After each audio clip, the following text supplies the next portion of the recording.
It's 12 o'clock. Do I say good morning or good afternoon? I'm not sure. Good afternoon, everybody. I'm Emma Wymark. Thank you for taking time on a Saturday to come and listen to me. Much appreciated. So we're here to talk about neurodivergent teens. This one's a bit of a nightmare because I could talk about this probably like all day. So trying to cram everything into half an hour is kind of impossible. But anyway, I will do my best. Just so you know who I am, I was a teacher for 25 years, predominantly taught youngsters, teenagers who'd been excluded from mainstream education. So they presented with a range of sort of behavioural challenges, mental health challenges, a lot of undiagnosed neurodivergence. And then I say escaped, maybe that's not the right word. I retrained. That was my midlife crisis. And I'm a therapist and a coach. I do training. I do education consultancy work. And it's predominantly around neurodivergence. On a sort of lived experience level, I have two sons, both adults now, 27 and 29, both of whom are neurodivergent. And I myself was diagnosed with combined type ADHD last year. Took me a long while to figure that one out. That means I might go off topic. I might forget what I'm saying, lose words in the middle of a sentence, but I'll do my best. I will also talk quickly, not least because I've got to get through this in 30 minutes. So the business I was talking about was Changing Behaviour. We have recently set up a new business as well. I don't know if anybody's aware of ADHD coaching, come across that as a concept. We're trying to introduce the concept of neurodiversity coaching because ADHD often doesn't exist on its own. So we've written what we think is the first neurodiversity coaching course in the country, and we're currently launching that. Okay, aims of today's session, to give you a really brief overview of what's happening in teenagers' brain, and that's teenagers across the board, neurotypical or neurodivergent, but then talk about some of the differences that we see with neurodivergent teenagers.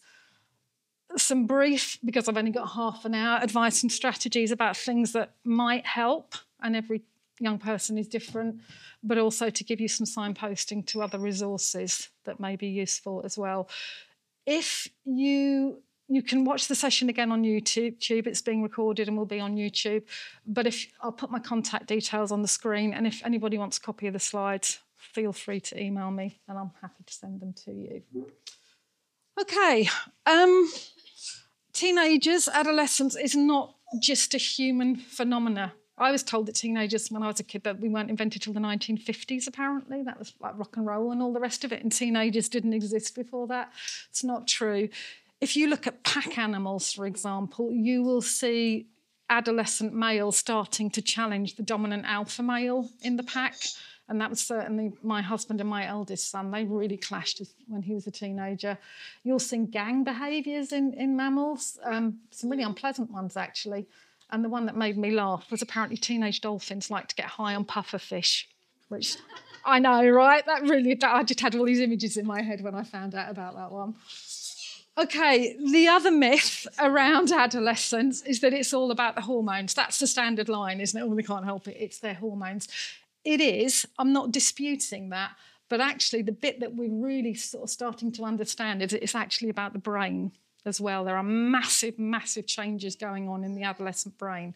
So to explain those changes, I'm going to use a model called the Trian Brain model. It's used by the NHS. Anatomically, it's not 100% accurate, but it's good enough. And it's an evolutionary model of the brain.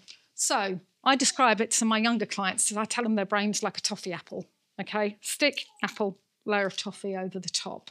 So the first part is the reptilian brain, okay? Now that one is responsible for our survival. It keeps us alive. That's the stick bit. That's responsible for the 3 Fs. You've heard fight, flight and freeze. It's also responsible for fighting, feeding and mating as well. And I'm sorry if you have to explain that joke to little people later on.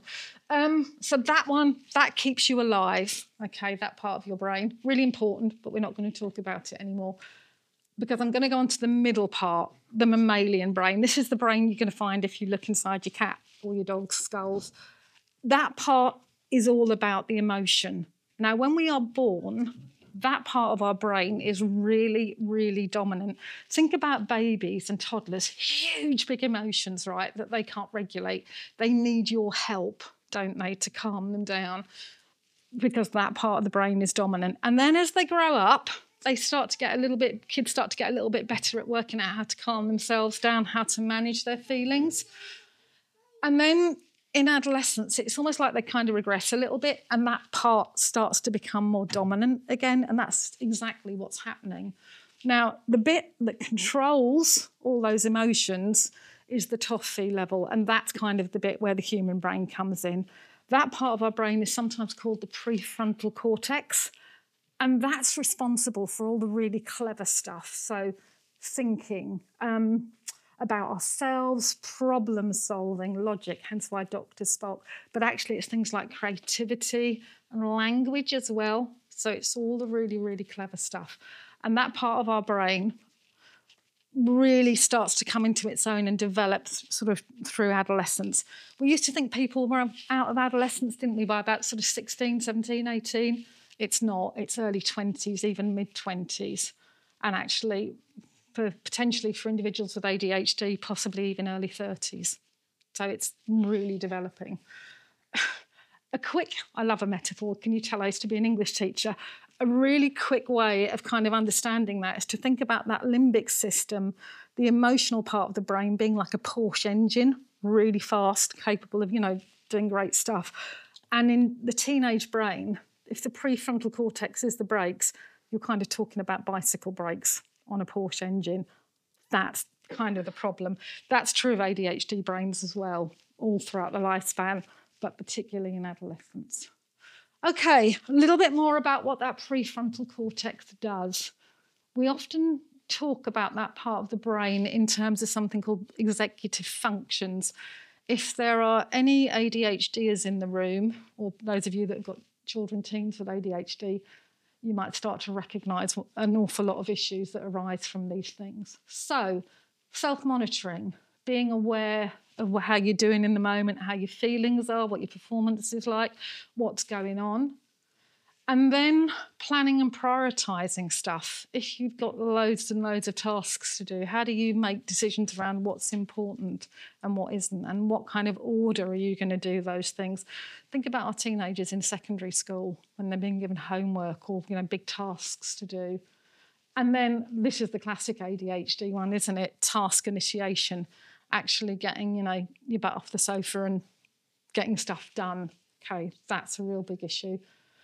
Organisation, keeping track of things physically and mentally. I'm not going to talk to you about how many things I put through the washing machine accidentally. Working memory, oh my goodness, this one, I've known I've had issues with this all my life. Back in the olden days, before sat-navs, when you were lost and you wound your window down, didn't you, because you didn't have electric windows either, and you'd say to some passerby, excuse me, can you tell me the way to? And they'd go, yeah, you turn left at the pub and then you turn right at the roundabout. And I'd nod away and then I'd wind the window up and go, which way do I go at the pub? Yeah, sound familiar?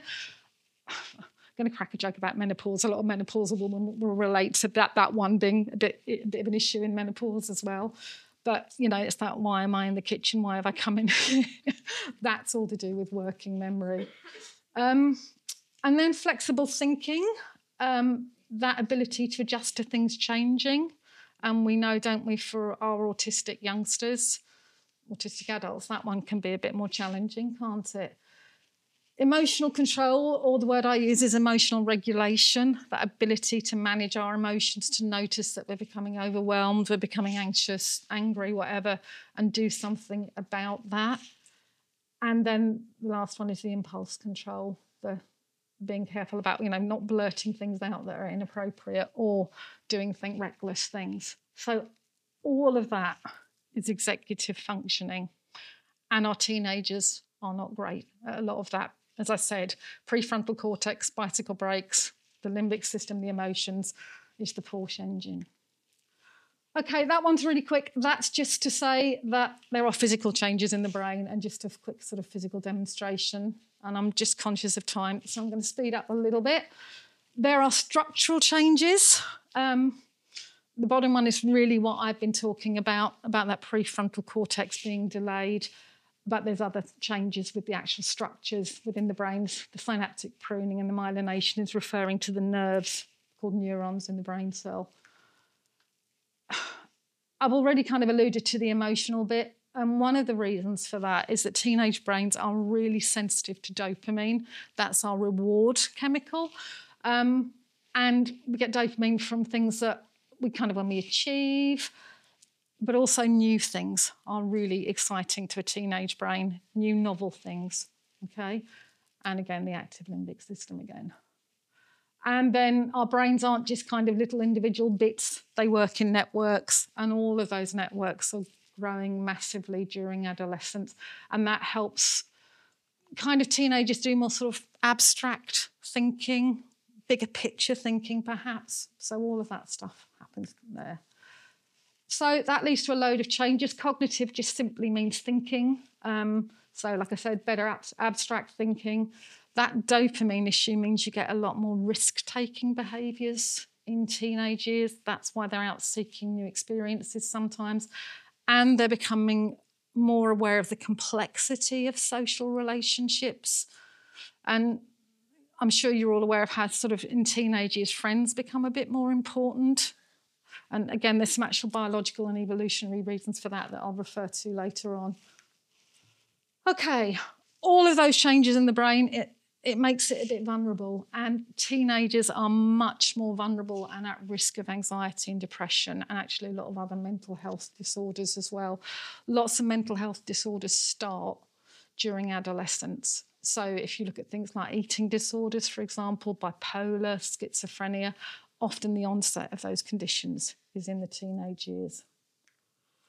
Okay, the brain is what we talk about brain plasticity. That means its ability to learn and change.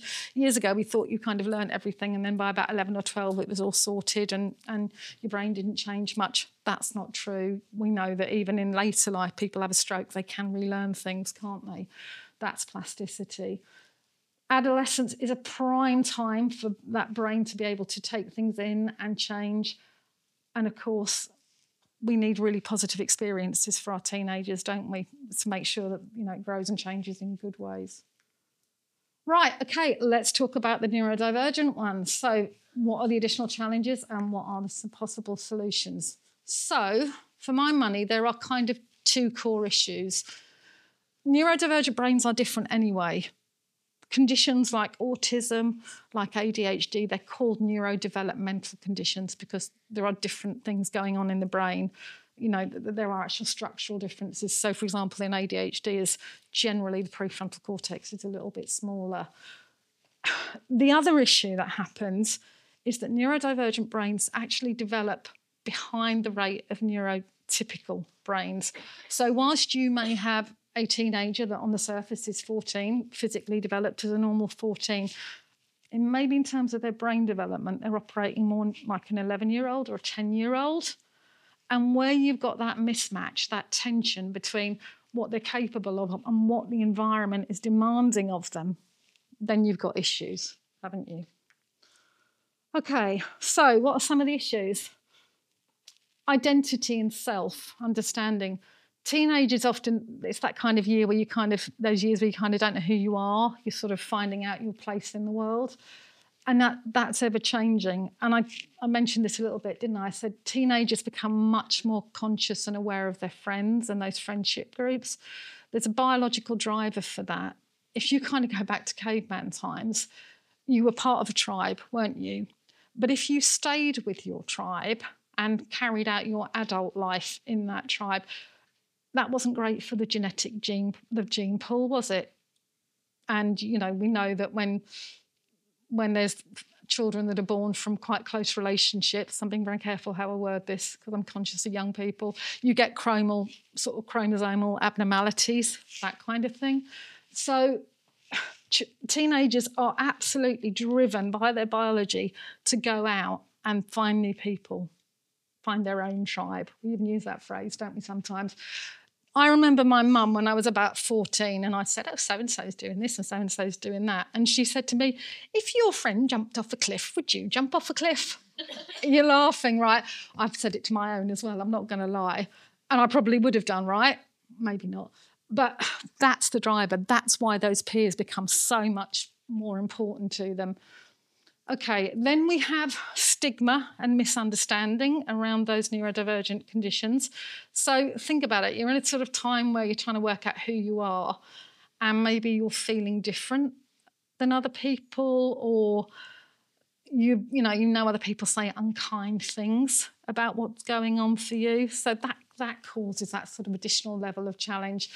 And then young people today are much more aware of gender and sexuality and exploring that, aren't they? We know statistically that autistic youngsters are more likely to have genetic dysphoria than their neurotypical peers. I'm going to be really controversial now. I work with youngsters that are in that situation.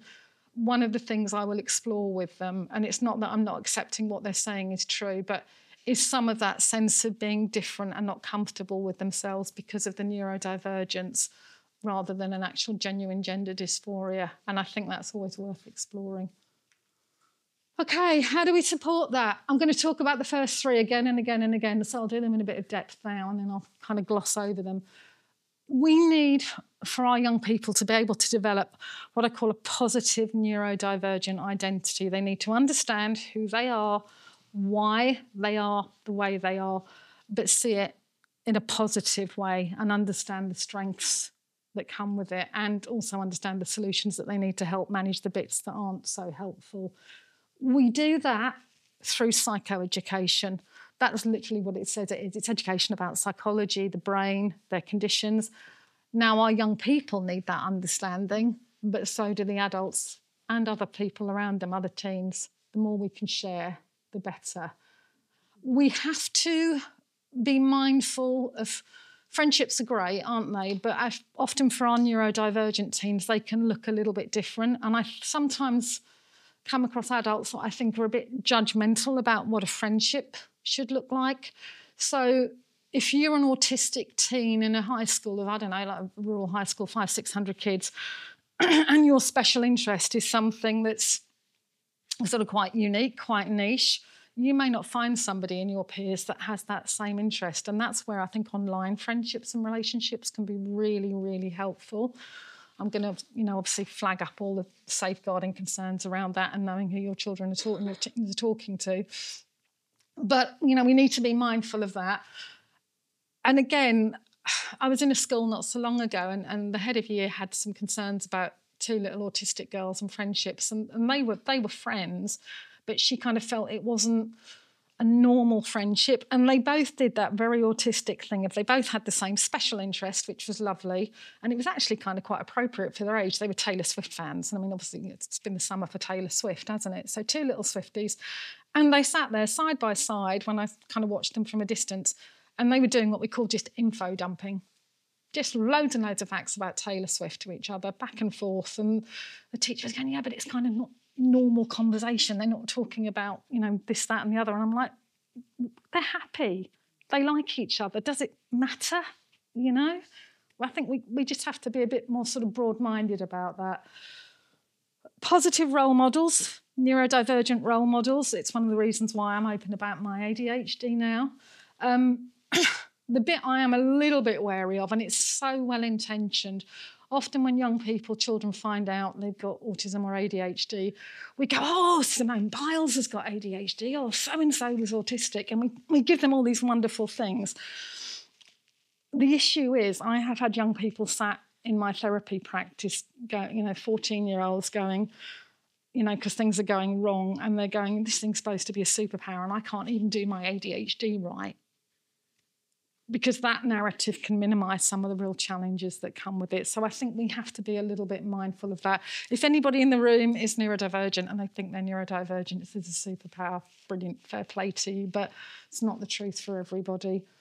And again, all of that is around acceptance, isn't it? Accepting who you are and what's great about it and what's difficult about it. Okay, transitions and changes. puberty is a time of transition, isn't it? It's transition in terms of your body changing internally and externally. And then there are all these moves, schools, colleges, all these different things that we do in teenage years. And I've alluded to this already, haven't I? Where our youngsters are in terms of their brain development may not be, where their peers are. So we have to be mindful of that. And actually that bottom one is true of all teenagers. And I think I've thought this for as long as I can remember. Brains all over the place, and then we say, let's do the most important exams you're ever going to do, or at least that's what we tell year 11s, and let's make some major decisions about your future. It's a nonsense, isn't it? Okay, how do we support it? Psychoeducation, again. What makes us anxious is often, it's kind of fear of the unknown, isn't it? So if we can educate our young people about what's happening to them and what's going on, that's going to reduce the anxiety. People in our young people's lives need to know what's going on for them and why they might be finding things more difficult. If we are expecting our children to talk to, our teenagers to talk to us about some really sensitive stuff, they need to be comfortable to do that. And the way they are comfortable to do that is because they've talked to you about everything since they were little. Yeah, it's always having those conversations. I'm always hot on using proper words, particularly when we're talking about anatomy. A lot of us have nice little sort of fluffy family words, don't we, for parts of the body. As somebody who's worked with an awful lot of vulnerable children, I'm very aware that there are children out there who've disclosed things like abuse, but it's not been picked up because they weren't using the right words and people didn't realise what they were saying. So, and, children, as adults, we have to go into medical situations, don't we, with doctors, and I think we need to be comfortable with using sort of the real words. If the last bit, scaffolding, there's two parts to that. If our teenagers are not developmentally where they should be, because their prefrontal cortexes aren't developed, we need to put strategies and support in around them to help them do the things they need to do. So whether that's things like, with your year 7 when they start high school, going through their bag with them every night and working out what books they need. My strategy as an 11-year-old was to just carry everything with me so I didn't ever get into trouble for not having the right thing. It might be they need more support in school, additional sort of bits of support so they understand what a homework task is.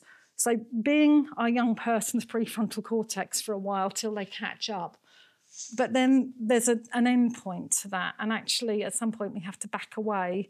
And I always refer to that as intentional neglect because they have to start doing things for themselves at some point.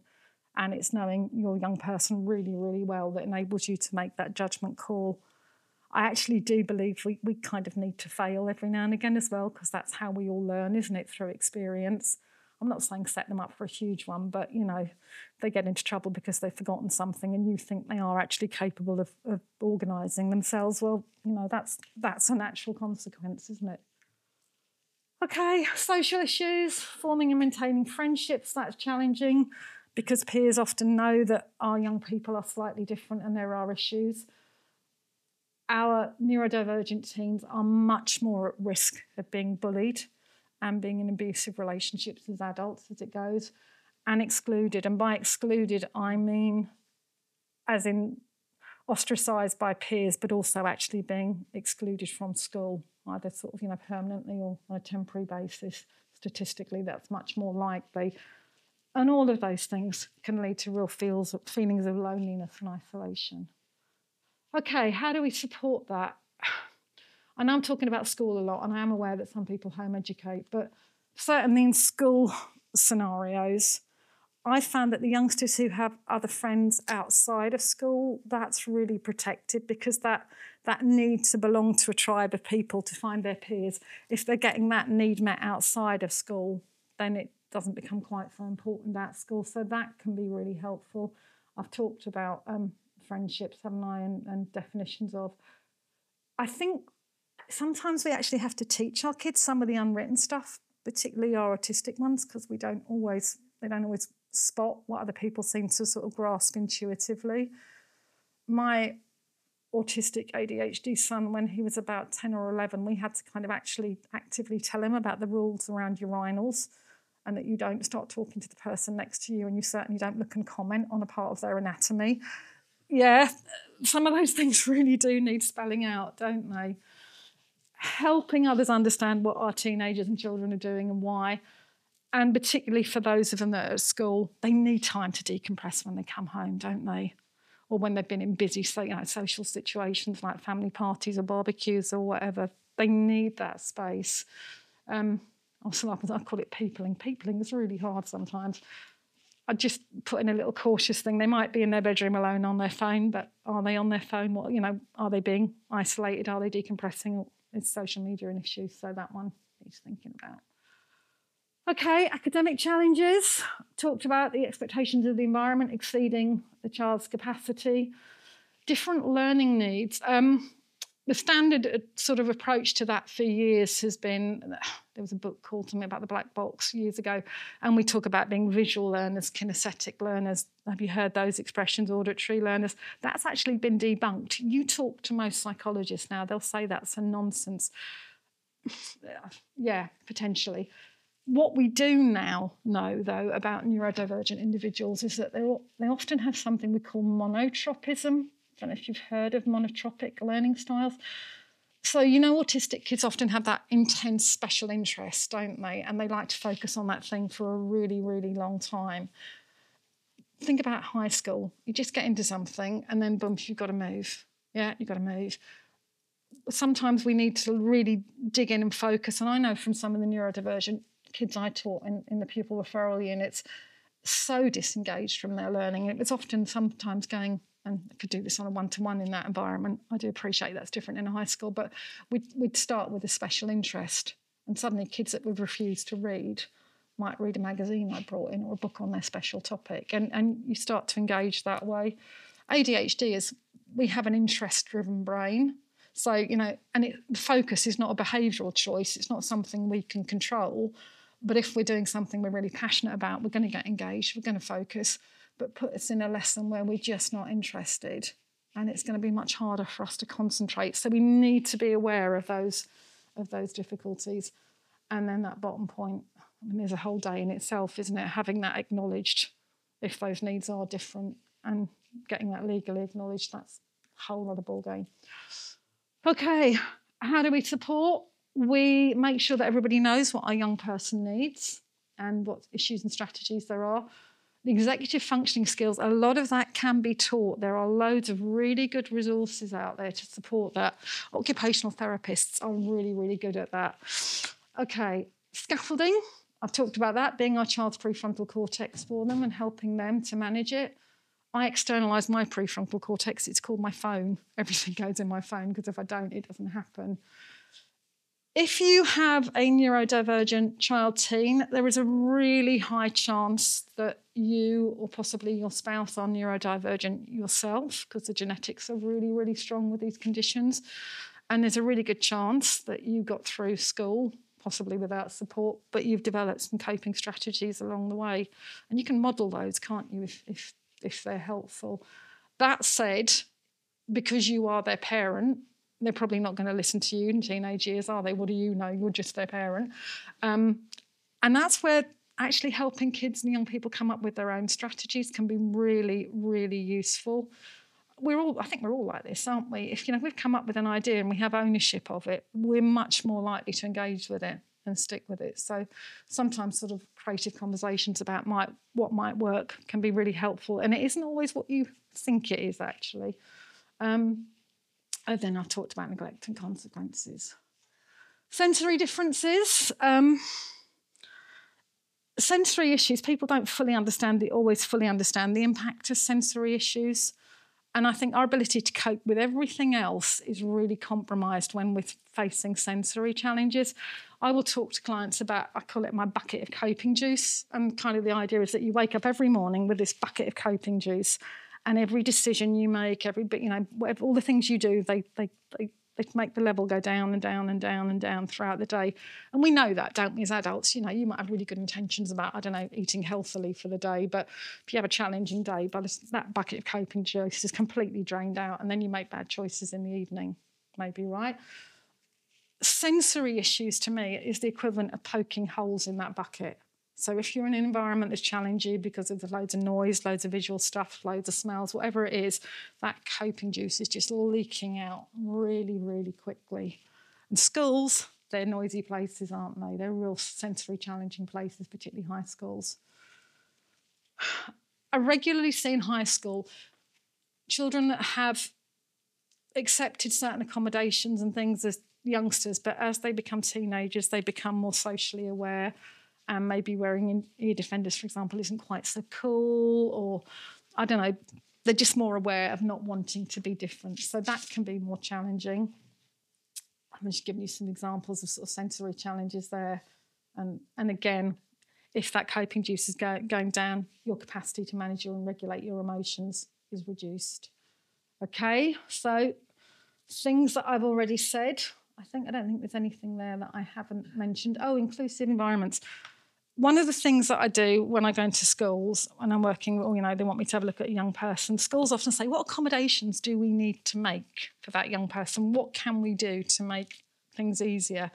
And that's really lovely and really well-intentioned, but actually, and I guess I'm possibly being a bit political about this, but do you know what? There's lots of changes we could make just across the board, and they wouldn't hurt anybody, but they'd really benefit our neurodivergent youngsters without having to make a big song or dance about it. I was talking about working memory, wasn't I? And, like the turning right at the pub thing. When I started teaching, because I knew that had been hard for me, when I had a set of instructions, I would always write them on blackboard. I'm showing my age, aren't I? Write them on chalk on the blackboard, or have a handout, or, as time went on, have them on a PowerPoint. And I would always just make sure everybody had a copy of the instructions. Now, if they didn't need it, great, but it didn't matter, did it? But everybody had them if they needed it, and I didn't have to make them stand out. And there's so many things like that we can do to make environments more inclusive. Okay, emotions, we talked about that delay and the impact that it can have on self-esteem and some of the conditions. Rejection sensitivity, has anybody heard of RSD? Rejection sensitive dysphoria. We see that predominantly in ADHD, but you do see it with autism too. It's a real sensitivity around anything that's is critical or is perceived as being critical. And they've done MRIs and things on brains, and it's almost, they actually, when neurodivergent people get those sort of critical comments, they actually experience it as pain. It's the pain centres in the brain that light up. So you can see some sort of, big reactions to things, to criticism. The average child with ADHD by the age of 12 has experienced 20,000 more negative comments than a neurotypical child. You can kind of see why that might be the case, can't you? Okay, how do we support it? I think I've talked about everything on there, apart from generating positive brain chemicals. When we are anxious, when we are depressed, when we're stressed, we're having what's called a stress response, and we're making two chemicals, adrenaline and cortisol. They're the ones that are kind of, well, they keep us alive, but they're not always helpful. Our brain is also capable of making some really lovely feel-good chemicals. So if you Google the word DOSE, which is the acronym for it, it will talk about dopamine, that's our reward chemical, oxytocin, that's sometimes referred to as the love drug. It's that nice kind of feeling you get when somebody gives you a hug or says something nice to you. Serotonin is our mood hormone. That's the one that seems to be depressed when people are depressed. And we get that one actually from being outside and in nature. I bang on about that one all the time. Go for a walk in a forest, go and stand on the beach. It's brilliant for your mental health. And then endorphins, they're the ones you get when you exercise hard. Outside of medication for ADHD, the next best thing you can do is exercise. It has wonderful effects on an ADHD brain. And then that bottom one about modelling your own healthy strategies. Apparently gin isn't a healthy strategy. Advocacy and support. There are lots of barriers to getting support for our kids, aren't there? I kind of alluded to EHCPs a little while ago, systemic ones, there are logistical ones, there are financial ones. Waiting for a diagnosis for your child at the moment, you'll know what the waiting lists are like. And also around that for our young people, if they're not aware of what's going on for them, they can't advocate and support themselves, can they? So, psychoeducation, again, understanding what's needed, what strategies work for them, And I put in brackets what they are entitled to. Entitled, it's a bit of a dirty word these days, isn't it? We'll talk about, people being very entitled and thinking they deserve X, Y, Z. But actually, do you know what? There's this thing called the Disability Discrimination Act, and there are things people are entitled to and absolutely should have. And we need to teach our young people how to be assertive and how to advocate for what they need. And modelling us doing it, initially is probably the best way they're going to learn that. Teenagers generally often have a really strong sense of justice sensitivity, don't they? Teenagers, that stereotype of loving a cause. I think both my boys went through periods of being vegetarian, and then there was other crazes, whatever. And we know that neurodivergent youngsters are really, really sensitive to justice, and maybe we need to harness that a bit. Okay, a couple of final bits. Language. Particularly for our autistic youngsters, we need to be really clear and really direct. We need to not talk in metaphors like I've just done. That's not very good modelling, is it? When I was a head of year, I'd had a form tutor, a newly qualified teacher come to me and said, this kid in my class is really smelly, what do we do? I said, well, then you need to have a conversation, and we talked about how to do that appropriately. And so this youngster was autistic. And nothing changed after the conversation. And I'd happened to be going down to the PE office to talk to the PE teacher. And I saw this kid in the changing rooms, and he's standing there with his deodorant, and he's doing this. And I thought, what's he doing? And then the penny dropped. And I said, you're putting it in the wrong place. It needs to go up here. And he went, yeah, but Mr. Smith told me I needed to spray under my arms. That's what he was doing, wasn't he? Just be mindful of that. And appropriateness is sometimes some young people need to be told about what's socially acceptable in terms of language in what situations. Gender differences, got to do a quick flag to that one. Essentially, boys, on the whole, mature later than girls. So when I was talking about that prefrontal cortex actually kind of reaching maturity, it's probably early, mid-20s in most boys. Girls get there a few years earlier, generally. And even later with neurodivergent ones. Premenstrual dysphoric disorder, PMDD, is becoming sort of increasingly, GPs are kind of a bit more aware of that now. If you imagine sort of bog standard PMT but on steroids, that's PMDD, and that's much more likely to be found in the neurodivergent population, and there are hormonal treatments that can help with that one. Right, demand avoidance. Can you do so and so? No. I mean, that's kind of bog standard teenage behaviour, right? But we need to be aware there are different levels potentially with neurodivergent children. So for some of our autistic youngsters, there's a presentation of autism called PDA, pathological demand avoidance, or pervasive desire for autonomy, depending on who you speak to. And that, again, that's a whole day's training in itself. It's a kind of sense of fear around demands, and it triggers massive anxiety responses and shutdowns. ODD, oppositional defiant disorder, you tend to see that in ADHDers, and that's very much, I ain't doing that, you can't make me respond, some sort of an angry response often. And again, think about those 20,000 extra negative comments. You can kind of understand why some young people might get to the point of, like, I'm not going to do it at this point, I'm going to get it wrong. Okay, and then the final one, because I'm aware I'm talking about a lot of sort of the younger end of teenage years. They get older, don't they, and they want to go do things. I remember my ADHD at 17 wanting to learn to drive, and his concentration and his focus was awful. And the thought of him being in charge of what's essentially a lethal weapon, that was kind of scary. He didn't do it till a few years later for various reasons, and we made sure, and there are some great driving instructors locally who understand neurodivergence. With our son, it was around knowing the strategies that helped him to concentrate. And actually for one of them, it's music. He focuses and drives much better when he's got music on. The other son, that's too much of a distraction. So it's knowing the individual differences. They're the contact details. I'll put that slide back up again at the moment. So they're there. That's the one for the coaching business.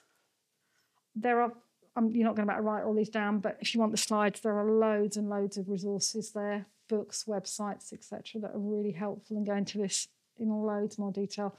That autism-friendly guide to periods is great if you've got a neurodivergent girl who's struggling with that. Questions? Let me just get this. contact details back up.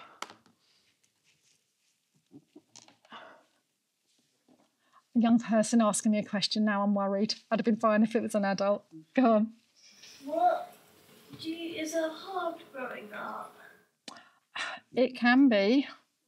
Do you think it's hard? Yes. What is it that you find hard? I don't know, I just like being a kid. Yeah, life gets more complicated as you get older.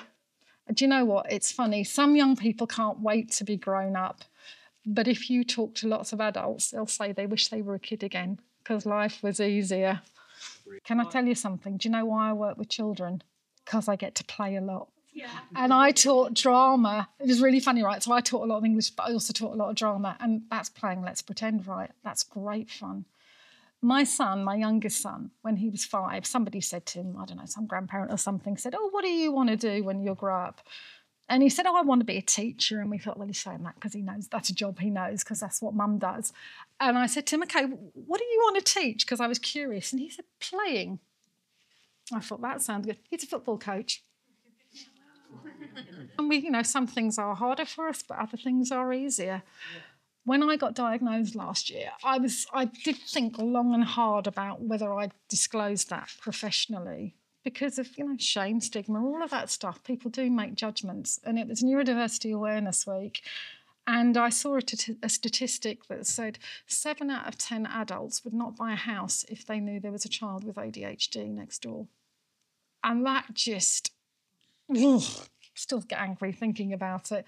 And very impulsively, ADHD, I was on Facebook disclosing publicly and saying, if you know me and that seems surprising, then you need to know about masking. And I kind of went into a great big spiel. But it's really important, I think, that, adults who are, diagnosed later in life, we talk about it because the number of conversations I have, people going, is this a fad? Is this a new thing? Well, of course it isn't. We just didn't recognise it, did we? You go back as far as Roman times, there are people writing about things that are clearly neurodivergent conditions. It's always been there. There's loads of books, isn't there, about the genetic advantages of it. And, we know with evolution, things persist for a reason. And there are huge numbers of positives to having neurodivergent people in society, aren't they? So, yeah, growing up's hard, and thank you for your question. Really appreciate it. I'm here. I'll be around for 5-10 minutes after this talk, and I'm upstairs if anybody wants to come and find me and ask any other questions. Thank you.